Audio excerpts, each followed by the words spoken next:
Bible తెరిచాడు. Bible திறந்தார். He opened the Bible. Bible తెరిచాడు. பைபிள் திறந்தார். He opened the Bible. చదువుతున్నాడు. வாசிக்கிறார். He's reading.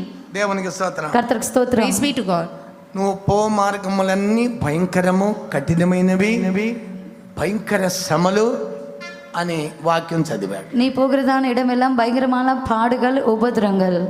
All the ways in which you are treading in, it's hardship and full of suffering, he read. చదివిన వెంటనే hot అయిపోయాడు, Bible మూసేశాడు. அது வாசித்த உடனே சோர்ந்து போய் பைபிள் மூடி வைத்தார். He got hurt as soon as he read and he has closed his Bible.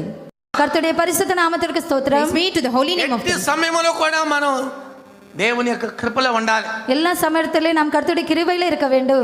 At each and every time we need to be in the grace of God. దేవునికి స్తోత్రం. கர்த்தருக்கு ஸ்தோத்திரம். Praise be to God. ఈ brother transfer అయ్యి centre ఫేతంకి వచ్చాడు. இந்த brother transfer ஆகி centre ஃபேத்தும் வந்திருக்கிறார். This brother got transferred and came to Center Faith home. అక్కడ సెంటర్ మదర్, அங்க இருக்கிறதான centre mother, The Center Mother there.